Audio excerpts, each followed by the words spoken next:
Okay. So we have the pleasure of Anita Smith here with us today.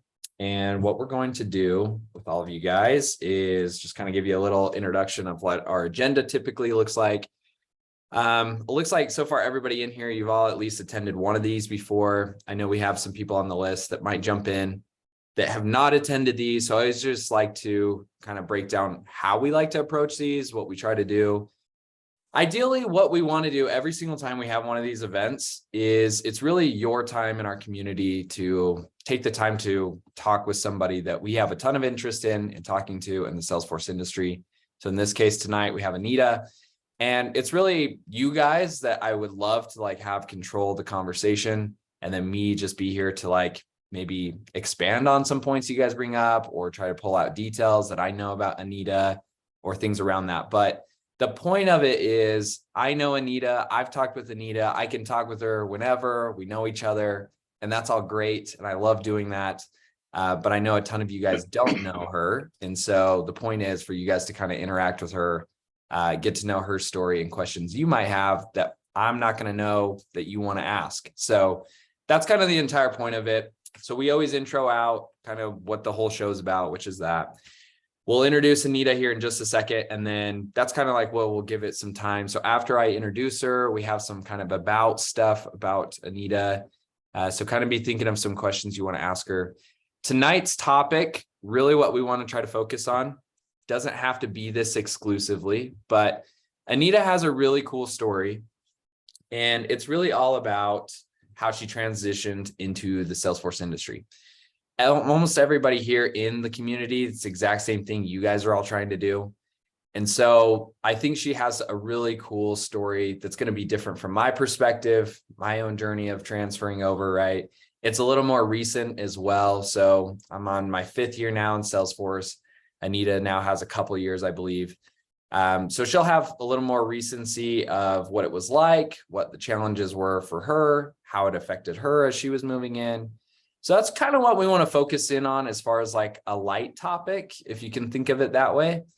But like I said from the get-go, by no means does that mean that's the only question you can ask. If you have other things you want to ask about, feel free to do that. As far as Anita, like I said, I've had the pleasure of kind of knowing Anita for a couple of years now through LinkedIn, which is great. She's a part of the Talent Stacker program. That's how she got her start. I know Brad really well. It's an awesome program they have over there. And Anita is also part of the program, helping the people just like in our community get broken into the Salesforce industry and moving things along in the Talent Stacker program. So that's really cool. She also pivoted from the hotel revenue management service, has a BA in the hospitality section, 5+ years in improving complex business processes, which is amazing. And then she also has a personal portfolio, LinkedIn, and a YouTube channel as well. I know at the end of most of these in the past, I forget to ask our guests that stuff. And then they're like, oh yeah, can I hurry and plug these channels? So again, tried to be a little more proactive this time and put it up there for you guys. So you can go over there and check that out. And obviously this is all recorded so you can look back to it. Anita, is there anything I missed on here that you're like, man, he should have really put this thing in there and he didn't? Is there something like that you want to add? I don't know. I do a bunch of stuff all the time. I can't even remember everything. I guess Salesforce for Everyone podcast. I'm also right. on the planning committee for Texas Streaming this year. Yeah, I'm sure there's more. I can't remember. Those are both really awesome. I forget you do that podcast with Brad, which is great. You break down a lot of these topics we talk about. So if you guys are looking forward to listening to something in the car or while you're working, Salesforce for Everyone is a really good one. Breaks down a lot of these topics we try to talk about, just different perspective from Brad and Anita. Do you guys bring guests on as well and talk about it, or is it mainly you and Brad? Yeah. So season 1, we kind of break down getting a job, basic ABCs. But season 2, we had a lot of guests, a lot of alumni. And then season 3, we're about to start recording beginning of 2023. We're going to have even more guests. Okay, perfect. Okay, yeah. So really awesome resource there. And then, yeah, Texas Dreamin'. So I've looked at that one a couple times because I've seen your call for speakers coming out there. When is Texas Dreamin'? Do you mind giving us a date on that? It is, I think it's May 18th and 19th. And then this year, it does not conflict with Trailblazer DX, because I think like there were like 3 different conferences going on at the same time. Trailblazer DX is like in March, and Texas Streaming is in May this year. I remember that on a few events through 2022, there were some that were like really back to back, weren't there? And it was like tough for people to get to them. So that's cool. Okay, perfect. Those are really good call outs. So what I would like to do next is we have some questions that are generic that we can definitely go through with Anita to kind of get the conversation rolling. But as usual, we typically use the chat here in our little Zoom call. So before we dive really into it, is there any questions as far as what you guys would like to kick off with? Let me look at the chat. I'm just pulling it up. It's probably just going to be some general stuff that you guys were commenting on. Okay, perfect. All right. So yeah, feel free to use this chat. We'll ask Anita kind of these first couple questions, get the ball rolling. But be thinking of things that you would like to ask, and feel free to just plug those into the chat when you think of them. And then as you put them in, I'll just pull them up whenever we're done with the next topic. So your very first one, Anita, like we said, we kind of want to focus on like your transition in. You've done a ton of great things afterwards, obviously. But your transition in, since it is a little more recent for this first question here, you came from the hotel management in revenue. You have a BA in hospitality. So I can definitely see some like transferable skills, obviously, that would transfer over into being an admin. But what was it initially that sparked your interest to say, yeah, I want to get started in Salesforce? Well, initially it was because I knew I was going to get laid off soon and I had to find another job. I remember initially stumbling upon Salesforce when I was looking at different types of careers. I was going to like all these different sites like Coursera and all that. And somehow I stumbled on to Trailhead, but I didn't know anyone in the IT space, tech world. So I was like, this is going to be too difficult to break into. But then I heard Bradley's interview on Choose FI and his thing where he was like, oh yeah, I work 20 hours a week and make 200K a year. I was like, that's right. Yeah, that's what sparked it. It's the money. Honestly, that I was like, oh my God, that's crazy. So that definitely sparked my interest. And also the work-life balance was really nice. And he made it sound like anyone could do it. So here we are. I forgot he did that because he went down the consulting route. So on that interview, is that more or less what he was trying to talk about? Yeah. So Choose FI, if you aren't familiar with it, it's a personal finance podcast that focuses on this whole FIRE movement, financial independence. Oh, cool. Retire early. And they have a crazy amount of episodes. And he just happened to be one of the guests. And I was just binging. I just stumbled upon that podcast and I was listening. Like, I think I listened to like 200 episodes within a month or two, just trying to like figure out my financial situation and all that.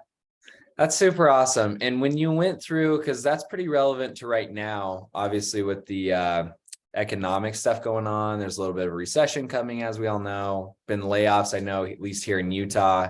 I'm sure across the board though with the nation. When you kind of found that out, how are you able to like keep your calm and form some type of plan to be like, okay, like this is coming, it's inevitable, but I have this plan in place. How are you able to kind of get through that period? Well, it was kind of tough because they had furloughed us around March 2020, and then they kind of like they didn't know. I mean, management, they didn't know what was going on, so I didn't get the official notice that I was going to be laid off until October. And at the time, I'm still in Texas, so we had unemployment. We have really good unemployment in Texas, and then they had that like really nice extra unemployment. So Nice. I was like, all right, it's not that bad. I was like, all right, I'll just see where it goes, because we had a couple of company meetings and it seemed somewhat okay, but they're just like, oh, we still don't know. But when I did get the notice to be laid off, that's when I joined Talent Stacker. And I was like, okay, I need to get a job. Like my back's against the wall. I don't know how long this really good unemployment's gonna last. So I need to work. That's cool too. And before I get to Tyler's question next, one last thing too is it's kind of like a double. It's like, one, I want to compliment you as well on like taking that step with, okay, I'm like laid off. You had some money, you got furloughed and everything, but you still also had to pay to get into like Talent Stacker.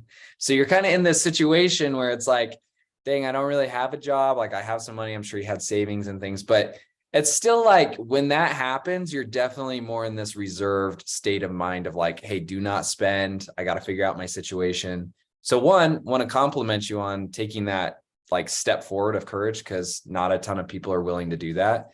And then second, the kind of like a question on that, which is like, when you were making that decision, what made you feel so comfortable to move into the Talent Stacker program?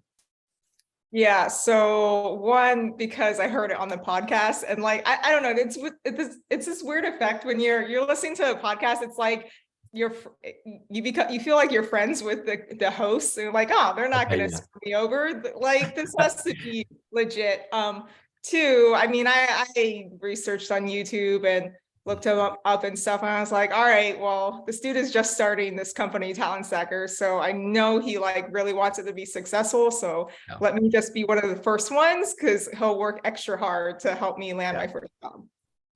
That's super cool. I like that a lot too. And that I think shows a lot of like Brad's character too, part of the program, because I've always felt the same way with him. Like if anybody's ever asked me about Talent Stacker, I'm just like, the end of the day, I don't really know all the details, but I'm like, I know Anita and I know Justin and I know Brad. And it's like, they're all really just good people. So if worse came to worse, like they're not going to just leave you out to dry. They'll figure it out. They'll figure out your situation, make sure you're taken care of.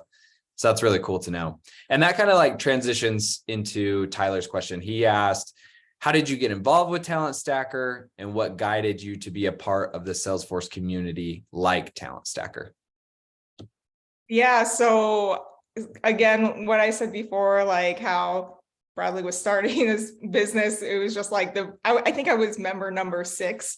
I just decided then to be super engaged and interactive with like the Facebook group and everything. And from there, just because I was so involved, he invited me on to help out with Talent Stacker. And it's just like been going ever since. They just can't get rid of me. So your exact job over there too, I read through some of it. Is it specific to like mock interviews? Is it specific to resumes? What is it that you do with the helping part now? Okay, so yeah, it's changed. Initially, I think the one job I've had that hasn't changed the entire time was LinkedIn reviews. We've recently, I think the summer, switched over to not only LinkedIn reviews, but also resume reviews. Cool.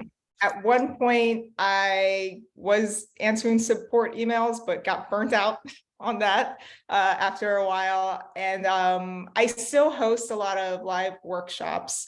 So we'll have like 1 or 2 a month that are different than the study group sessions, which is similar to this, actually. Okay. Cool. Yeah. And I saw a couple of people come in since we started. So just to kind of level set with everybody, because I'm also realizing I haven't done a good job to like set the tone of what Talent Stacker is in case you don't know. So Talent Stacker is a place that you can go. It's a program set up that Anita's a part of. And you can go in there and they really try to focus in a lot what our community does and help you break into the Salesforce world. So if you're from a different background, you can go to Talent Stacker, sign up for it. And the difference between simple Salesforce and Talent Stacker is like, I've always put it like cream of the crop, like top tier, white glove service. So as you're hearing Anita talk about it, where our community, we come in, I have resources, right? We have courses, we have community. It's a little less expensive in that side because we're also not offering all the ins and outs that Talent Stacker would. So Talent Stacker is an awesome, awesome place if you're one of those individuals where it's like, hey, I want to break into the Salesforce industry, but I know I'm also going to want like either more accountability or I want someone to just like walk me through it all and like be there every step of the way. it's an awesome place to do that. So it is a little bit of a different pricing structure, but for good reason, because they literally walk you through all this stuff. So that's what Talent Stacker is. That's what Anita is part of. It's an awesome program over there. Moving into the next one, though, Kimmy asked, did your background in hotels help you transition into tech? Yeah, there are a lot of transferable skills. The people skills, I mean, working in an office, like just normal email etiquette, stuff like that. A lot of the hospitality companies, they really focus on just how to be a professional in a workplace. I remember when I worked at Disney at one point, they sent me to Disney University, and they're just like, it was like a whole weekend thing. But I think the biggest part of working in hospitality, I remember during my interview, I'm still with the same company that hired me in my first job. I was talking to my future boss at the time, and he had worked at a hotel like previously in his past career. So we had that connection. So he knew like I was a hard worker, because you work in hospitality, it's not an easy job. You have to deal with a lot of stuff coming from all directions. So I think that part just happened to get interviewed by someone who came from the same industry as me. That's really cool. I didn't know you had a Disney background as well. Was that on site or a remote job? So that was on site. It was like they have these professional internships. So I was actually at the office. I grew up in Kissimmee, which is right by Disney World. So I was there for 6 months.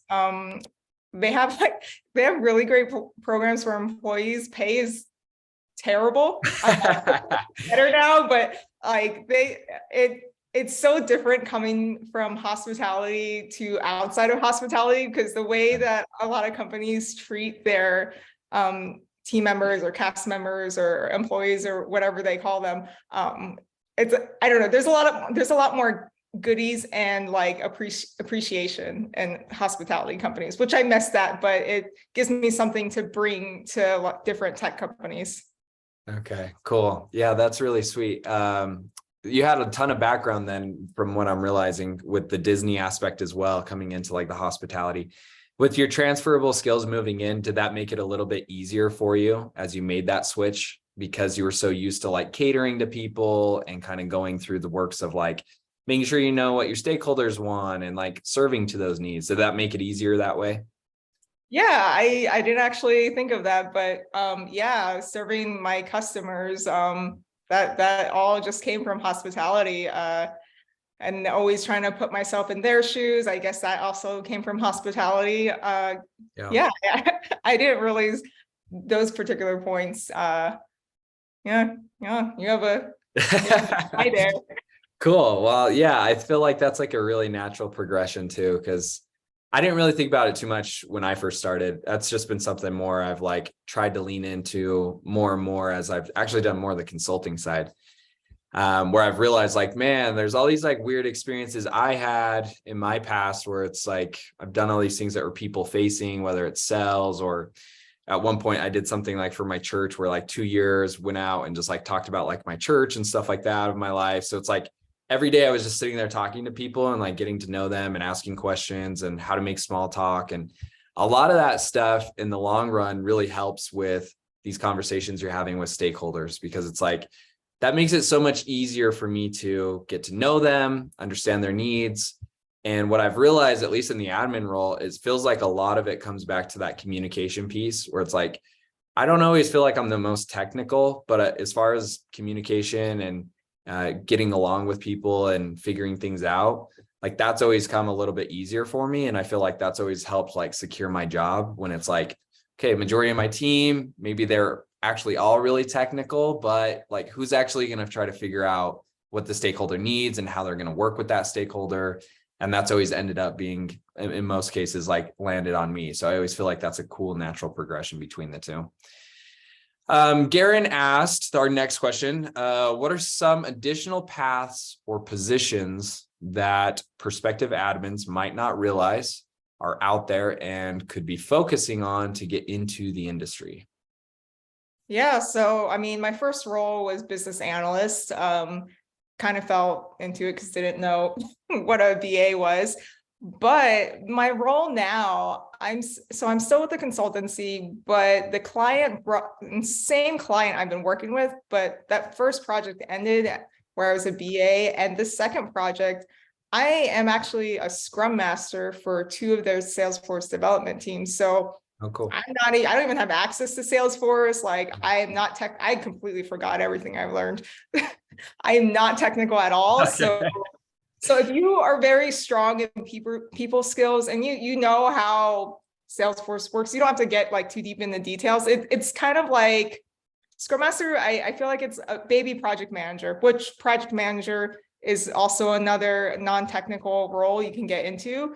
Especially like if you're coming from another industry and you've been a project manager before, that's an easy transition. Cool. I feel like there might be a few people in here that don't know exactly like what Scrum Master is. What's like a basic way you would be able to describe what that role is? Yeah, baby project manager, but not even. It really, I think it varies amongst companies. So Scrum Master is part of Scrum Agile methodology. Don't worry, I didn't know like what these words were before I landed my first job. I mean, I'll tell you my daily routine. I basically facilitate meetings and document everything. I run the Jira board, so I own that. Jira is just a project management tool. A lot of companies use it. It's very easy to learn, so don't feel like you have to dive deep into that. And different companies set it up differently. So and Confluence is kind of like a wiki. So there are different ceremonies in Scrum. So there's a daily Scrum, which is like a 15-minute stand-up. There's sprint planning, which happens at the beginning of a sprint, and a sprint is just like, it's usually 2 weeks, but sometimes they have month-long sprints. It's just an allotted amount of time that the company decides on. There's a sprint review where it's kind of like a demo, show and tell what you built. And then there's a sprint retrospective, which is, reflection time, I guess, what went well during the sprint, what didn't go so well, how can we improve our processes, stuff like that. So the Scrum Master really much, pretty much leads all those meetings, and just, I remove blockers. So if there's something that's getting in the way of someone being able to do their job, I will step in and handle it. But I basically make the team run smooth and help them achieve their goals. Yeah, I like that ending part. It looks like Chris also kind of put something similar in the chat. I was going to say the same thing. I think all of that, there's like a lot that is involved in being a Scrum Master. But kind of at the end there, like what Anita said, in case that is something you're interested in, Garen, it's you basically are looking out for the Salesforce team and just trying to make sure that they can move along on their projects like they should be. So most companies I've worked for have not had one because they're smaller. When I worked for a larger corporation with like 3,000 plus people, that's when we had a Scrum Master, and she was awesome. She just would kind of follow up every day. We do our little daily stand up. Everybody on Salesforce gets in there. And then she would just be like, okay, like, where are you at on this ticket? Is this going to be done by Friday? I say yay or nay. And then she's like, okay, well, if it's a no, then what's going on? And I say, oh, well, Brad or whoever is holding me up on this. I asked him this question. He's not getting back to me. And then she tries to kind of facilitate that a little more so that we stay on track. So really cool if you guys are interested in like that organizational piece, because like Anita said, it is really nice. And I think that's going to be a huge advantage for her where she does know the technical side. But in my case, I didn't have a very technical Scrum Master, and she still did excellent. She didn't need to know like all the ins and outs because a lot of it is facilitating. But if you do know those things, it just makes it a lot easier because you kind of know exactly what they're saying, have an idea maybe on how long it should actually take them. I think that was kind of like one of the things that was a little harder for her is she would never know, like if I could tell her, like, it's going to take me like 10 days to finish this. Like she would really have no idea because it's like, okay, whatever you say, So that is cool for Anita to have that. I can tell when my devs are BSing me. I'm like, Yeah, exactly. man, I know it does not take this long to do that.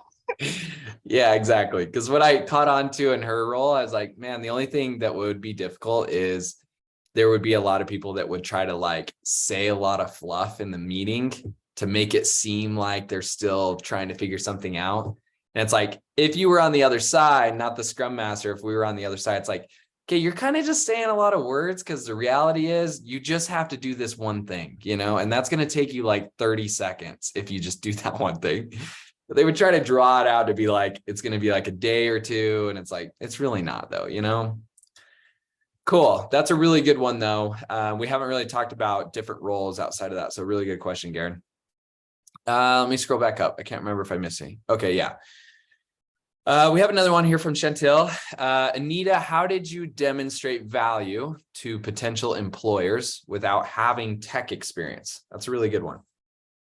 Yeah, I know I'm not supposed to say this, but I feel like I got lucky. I didn't apply for this job. I had barely applied to many jobs. I think I was prepping for the Salesforce career fair. And honestly, right place, right time. And I was available to start because my boss at the time, he was starting a new project that started like, I think this was Wednesday or Thursday. The project started the following Monday or Tuesday. And he just needed a BA that would get along with the client product owner. Our personalities meshed really well. In fact, I still talk to that product owner. So yeah, I think it was the likability, the easier work with, soft skills that really really sold my boss. I think he could just tell by talking to me. And then when I spoke to the client manager, they really liked me too. So just being a normal person, not being a weirdo interview, I guess helps. Yeah, it really does. When they feel like you're going to be relatable, easy to get along with, it's a lot easier. I feel like someone in that position that's doing the hiring to be like, well, I'm spending a ton of time with this person. So maybe they don't have every checkbox checked here technically, but if I get along with them, I know they're on the right track. They're easy to talk to, like all the reason why I feel like if I was in that position, I'd want to hire that person. One other thing that I wanted to have you expand on that point for Chantel is, so you kind of talked about how you got into it, but in your experience too, at least on LinkedIn, like you have a few of those where you did some like consulting projects. I think one of them was only like a couple months. So how did you get into the consulting, and was that a big factor when they saw like, oh, well, she has consulting, so she's good to go? Oh yeah, I almost forgot about that. So my bad. Before this first full-time role, I had a part-time role with a startup consultancy. Guy just gave me a chance. I'm trying to remember. I can't remember how I initially met him, probably through LinkedIn, but he was starting up his company. And the first project was kind of like a softball project. It was like someone related to him, but I don't think they knew I was new, and I built it from the ground up, but it was very like basic. And then from there, I was only there maybe a month before my now boss approached me. But yeah, I completely forgot about that. Okay, cool. I know some people have had questions around that in our community, and I know Talent Stacker, because there's a few of them in here already, that are in our group and your group. So they would know, but I know at least for our situation, if they're not part of Talent Stacker, I've had that question asked a lot. Are you guys still really like proactive on trying to push people into like the volunteer projects, or is there another way that you recommend people trying to get experience? Yeah, and Talent Stacker, as soon as you get your admin cert, we have people sign up for a volunteer project, and there's so many going on right now. But outside of that, Alex, also part of Talent Stacker, she has this amazing build along that she does. So kind of going through an org and using a business process and building it from the ground up. But we recommend, and I recommend just, opening up a dev org and building something, anything like you use. It could be, I don't know, travel plans, groceries, job hunting, anything you can think of, and you can gain a lot of experience and show your org like while you're in an interview, like, hey, this is what I built. I mean, that's the best way. Like you can learn, go on Trailhead, but learning and actually doing things and getting your hands dirty, completely different. Yeah, I stopped sharing for a sec because I'm gonna see if I can find a graphic real quick that I really like. We'll see if I can find it. But there's something that comes to mind, like an image, and basically it has like 4 points to it. And in the image, it's a lot of like what you're saying. I feel like we all do this. It's not just like beginners with Salesforce. It's literally any goal that you ever have in life. I feel like we all do this. Oh, icky guy. Well, that's also a really good one too, like finding the blend. This one is just like 4 points though, and it's just the same word every time. Like one will be up here and it says like, he has several different ones, but one will be like the feedback loop. And so you're in the feedback loop and it has 4 points, feedback, you go to another feedback, you go to another feedback. And then the last one is like application, but instead of going to application, you go back to the feedback. So you kind of skip that 4th point and you just go from feedback, feedback, feedback, feedback, feedback. And so you're just in this infinite loop. So kind of like what you're saying here, I feel like all of us do this with all of our goals, where it's like, kind of like what Anita is saying here, there's awesome resources literally everywhere. It's not just like in our community, and tons of things you could do. And I think they're probably dependent on the person you are and what ones you would prefer to do that might help you with your personality. But the end result that I always like to highlight is the same thing that Anita just said, which is like, at the end of the day, just like pull up your dev org, start trying stuff, build things, do it on your own, because eventually that's what you have to be able to do anyways, right? So there are all these things, but don't get caught up in this idea where it's just like, okay, I joined Simple Salesforce. Now I'm going to go join Talent Stacker. Now I'm going to go take this Udemy course. Now I'm going to go take this. Now I'm going to do it. And you definitely can. And if they are helping you, you should do that. But at the same time, don't feel like you have to go that route. Like you don't need to join all these places. You don't need to do anything. You could just literally get on Trailhead if you're that type of person, do it all on your own, figure it out and get into the industry. So that is a really good point Anita made. I just wanted to kind of highlight that a little bit more. Oh yeah, Chris, and clicked is really good. I've heard great. Yeah, that is a really good one. Thanks for putting that in there. I know Vanessa Grant, I try to jump on their Twitter space with her and Josh Matthews every other Wednesday. She's a part of Clicked, I know. Awesome person to get to know too. Okay, cool. Let me see if I missed any of these real quick. If not, I'll go back to sharing my screen over here so you guys can kind of go through these questions with me. Okay, yeah, I don't think I missed any. So let me share this again. And we'll kind of go to your next question here. So we kind of talked about this, obviously. Second question I had, I don't think I'm sharing. Here we go. What was your previous career? Kind of talk about this, and how did you make the transition? Let's go to the next one because we kind of talked about that one twice. Can you describe your current role and what your day-to-day responsibilities are? So you've done consulting, you're doing program management, and let's have you break both of those up. So I know you're doing like stuff with Talent Stacker, and that's not your like full-time thing, but if you want to break up that one and what your responsibilities are there again, real quick, and then also what you do right now. Yeah, real quick for Talent Stackers, I do the branding review and set up some workshops and just the podcast too. And I think that's it for now. Maybe some more stuff because Alex, who does everything, is going on a mini retirement next year. So I might have to take on some of her responsibilities.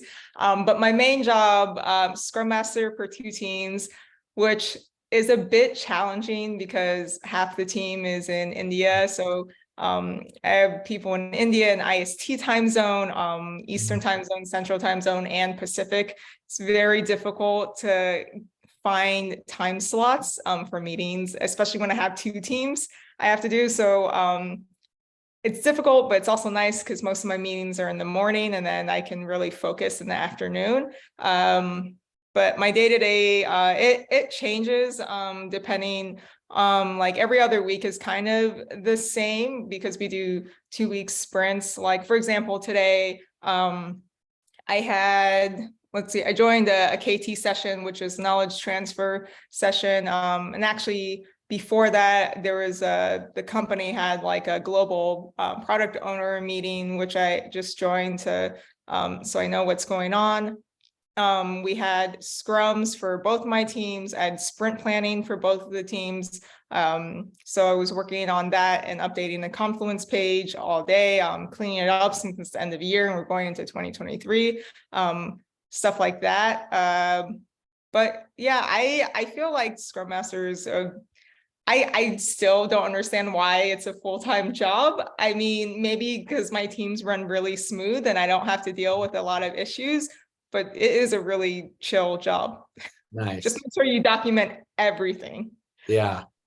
Which, yeah, like you're saying, that's pretty cool. I think it's cool for a couple reasons. That nice, it's really chill, but then two, also really cool that you play kind of this critical role for the team of like making sure that the documentation's there, which in the long run, that backs everybody up, because if anything happens and you don't have that documented, then it's like you and the team kind of burn for it, because then they can pin stuff on you guys, say you didn't do something. So that is a really cool role to get into. Yeah, there have been times where like management's been like, oh, what happened here? And I'll lay it out like, like timeline, because I take really good notes. I also, one other thing, while you'll usually see Scrum Masters in bigger organizations, like for my client, massive organization, healthcare company. So there's a lot of red tape, a lot of T's across, a lot of I's and dots. I'm very familiar with their whole development life cycle and all the approvals. And there's a lot of paperwork that has to happen through each release. So Yeah.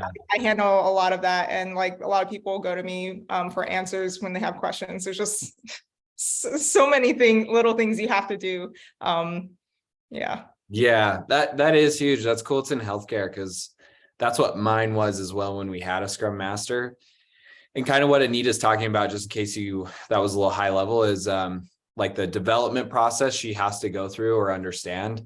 It's just basically like from A to Z, how does the company actually sell their product? So for mine, it was also healthcare, and it's like everything she's mentioning, you got to think of like crazy things to worry about, like HIPAA compliance and SOC 2 compliance and all these compliance things that are like healthcare related that you got to make sure your system's doing, that all that kind of stuff. So it is a really long process. It's not just like, oh, we call the customer up, we pitch them a product, we sell the product, and that's the end. I know in like SaaS companies that I work for, that's pretty much the process. It's like very, very easy. But in the healthcare world, like she's talking about, it's like there's a lot more to it, because you got to make sure there's all this like compliance stuff taken care of so that you're not caught up in that at the end of the day. Like you could get sued for it. You could be really on the hook for doing something wrong. So that is a lot of responsibility on your side to make sure that you're taken care of. That's really cool. The next question I want to ask is, what do you enjoy most about working in the Salesforce industry? And keep in mind, the people that are here with us, just like Talent Stacker, they're likely in a different industry right now, studying to try to get in. And that's usually like a common question, because they may kind of enjoy what they do now, and maybe they just want to make more money, or maybe they want more freedom, or maybe they want a better in-demand job. But in most cases, it's not usually because they hate what they do. So I know a lot of questions I get, they're usually around the idea of like, well, what if I do all this work, I join, and then I like hate this thing? So maybe when you answer it, try to keep that part in mind of like, what made you feel comfortable to be like, yeah, I think I'm really going to like this, and this is now why I do actually enjoy it. Yeah, I mean, initially I was gonna say the money, which is nice, but I feel like I'm better suited for this role than what I was doing previously. I'm like, Oh, cool. why did I not know this existed before? Because I actually enjoy it. There are always new things to learn. There's always ways to better yourself, to improve on, and like, I don't know, it's kind of cool when you get to work on something that makes other people's lives easier. I mean, yeah, and you do that in hospitality, but like this is like stuff that matters depending on the company you are. I mean, Yeah. The company I work for, they put medical devices in people, and it, helps them with their pain and stuff. Yeah. So that part's really cool. Work-life balance is amazing. The free, and I don't know, not all companies are like this, but I mean, even to just like take PTO it's so much easier in this industry versus in hospitality. Hospitality, I'm like kind of checking my emails on vacation. I'm not here. I don't really need to ask like for time off. I just send an Outlook invite. That's pretty much it. Like everything is kind of like assumed approved, which is quite strange because every other industry you have to like put a request in, and you might not get that time off and stuff like that. But yeah, just everything, money, freedom, and it's actually fun to do. I like the ending too, that it's actually fun to do. Your work-life balance one, that's a really good one to call out too, because I actually haven't thought of it that way. Like I've thought of it in like better hours, and being salary depending on where you're at is awesome. But also like what you said, coming from hospitality, I wasn't in hospitality myself, but I was in like customer service before. And so it was the same way. It was like holidays come and you're just like, no matter what, I'm working, because this is when everybody calls in. This is when we have to help. And I know there's a lot of people in our community that are also part of like sales. Sales is like usually similar, where it's like holidays and big events. Like think of like car lots, right? It's like you're there because everybody else isn't working and they're going to go buy from you. And so you got to be there for it. So those are like the definite perks. I really like that you called that piece out, because I really have enjoyed that part of it for myself too, where it's just everything does seem assumed. And that's kind of held true in every job I've had too. It's just send in my PTO. There's usually very little issue with it.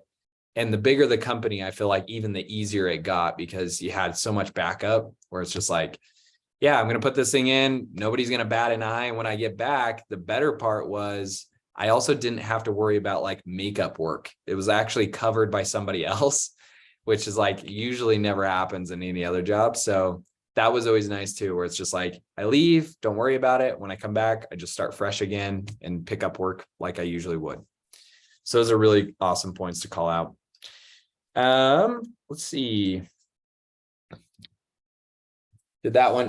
What have been some of the biggest challenges you've faced in your career, and how did you overcome them? I feel like I got lucky. I don't know if like maybe I don't see things as challenges, or I don't know. I feel like I got like the dream job, super lucky. Haven't had any issues. I'll tell you a funny story. Today, I got feedback. It was a couple of us that got feedback that our retrospectives, we do them, but like no one really takes any action from it. And I was getting really offended. I was like, oh, but I do all these things. And then after the call, my manager was like, it's not you, it's the other person, but I can't call them out. Okay. So I haven't run Really into. had anything crazy? Nothing Oh, to deal with well, bosses okay. or. So I will say this. I learned my lesson about not doing stuff directly in prod. Like my first month of work, I almost fumbled a bunch of page layouts and record types and stuff. But my product owner was really cool about it and helped me out with that. She was amazing. She knows like more Salesforce than I do, which is insane. I mean, she's been at Dreamforce multiple times. I've never gone before. All that. Yeah. When you made, let's just use your one example then. So when you made that mistake, that's also like another fear I know I had when I started. It was like, you go in, you get the job, and you're like, okay, cool. Like everything, I got it all. But now I actually have to know how to do my job. And it's like, what's going to happen when I make a mistake or I don't know what to do? Like, how are they going to approach this with me? So when you made that mistake in general, like, was that a hard thing to kind of get through? I know you said she helped you out with it. So was it like a critical error that I guess you made? And then second is, was it a big deal to like get feedback, or were they pretty chill about it overall? I feel like she kind of protected me a bit. I don't think she Oh, told, cool. but she was just like, some of my reps are complaining about the page layout looking differently. I was like, ugh. But for the rest of the stuff, I guess just because I was the consultant working for a client, trying to try to like drive past that imposter syndrome. And like, okay, let me just not ask. It's always good to ask questions, but let me not ask obvious dumb questions that show these people I am like very, very new and very green. Yeah. So for this particular project, I had like devs that are with my consultancy that are also on the project with me. So I could always go to them and ask them questions. I just had to like make sure I don't talk too much. I just like hold stuff back. Pretty much during like some meetings, I'll be like, oh, I have a good idea on how to fix this. But like I just try to listen and not respond immediately.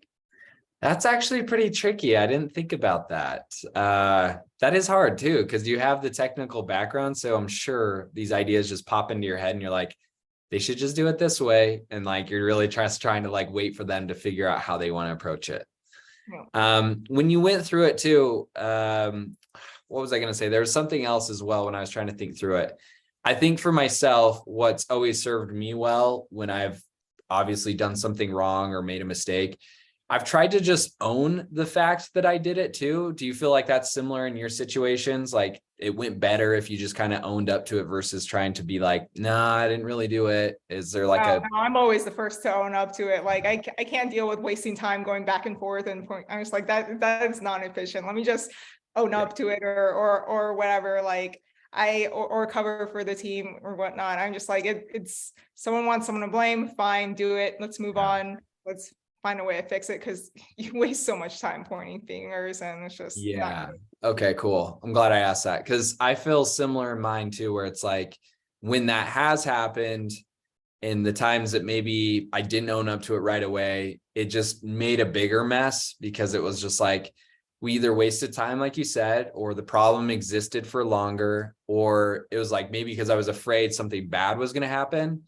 But the reverse is also true when I've like owned up to it right away. And obviously what I always do now is it almost like creates this like respect for you too, because then they're like, well, hey, like we know Anita is going to own up to her mistakes here. We also know that like she's on board to just like accept this. And then what's more important is the problem's there regardless of who did it.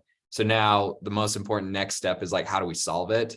So I would say like, if you're new, do what Anita just said, which is like own it. And then the next best thing you can do is just be proactive about like, okay, yeah, I messed up. I'll make sure not to do that next time. More importantly, like, what do we have to do right now so that I can fix the problem? And that's going to, I think, show a lot of accountability on your side, which at the end of the day, if you're like managing anybody, I think that's what they care about the most anyway. It's just like, is this going to be a problem when I have to give feedback? Yes or no? In Anita's case, no, because she owns it and then just tries to fix it. So it makes it a lot easier for them to like help you with this kind of stuff versus them feeling like, man, I also have to call them out and they're always super like push back on this, that they didn't do it. And it's just this whole like drama thing that you have to go through that way. So that's a really good point that Anita pointed out there. Let's see. Are there any specific skills or experiences that you think are essential for success in the Salesforce industry? Oh, communication. Just be easy to work with. Like, I mean, if someone sends you an email, you don't have to give them a timeline right away, but just be like, hey, I got your email. I'm on it. I'll give you an update by the end of the day or end of the week.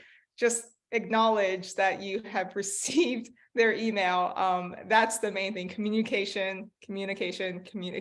Like, people don't care how long it takes as long as you let them know that you're on it. Yeah. Have you got into any hot water with like communicating too much, like maybe oversharing? No. Okay. It's good to know. Yeah. Okay, cool. I would say the same thing for me too. Communication's always been big. I asked that question because I actually have had one negative experience now in my career. But I think it came from more of a place of like, ironically enough, like miscommunication on probably expectations. because I would over communicate on what I was doing or what I thought about a process. And it was getting construed as if I didn't understand what I needed to do, when I was just trying to point out the fact of like, here are the pros and cons. This is what I would probably do. This is how we should do it. Whereas they expected that me to just more not do that part at all and just take action on it. So I was like, okay, that's a good lesson learned, because I've always over communicated. And I do think in most cases, nothing happens. But now there's been this like weird situation where that one thing has happened. It's like, okay, maybe I just got to make sure we're on the same page there, because I do get that. Like, I do get if you feel like I'm asking for permission to do something versus just being like, oh yeah, like I know how to do it. Let me just take care of it. Outside of communication, what other ones do you feel like have really helped you out? Honestly, taking the extra step to research. Cool. Apparently I am the Jira queen. This is what my client manager told me. I'm the Jira queen. I don't know that much. I just Google a lot. Yeah. And somehow I'm the expert now. I just took the extra step to Google something that someone didn't decide. They were like, oh, I don't know this. I don't know how to do this. Pass it on to the next person. That's good. Putting extra effort. That's a good one too. Like being resourceful, I would say, like just knowing how to find stuff. So we have a question. We have time for like one last question before we have to drop tonight. This one came in from Kayla. She said, in a podcast you were on, you recommended that people should take a position when it is offered to get into, like, get your foot in the door. Do you still have that opinion after working with so many new Salesforce professionals? Is there anything you would recommend for us to avoid or ask when looking for our first job?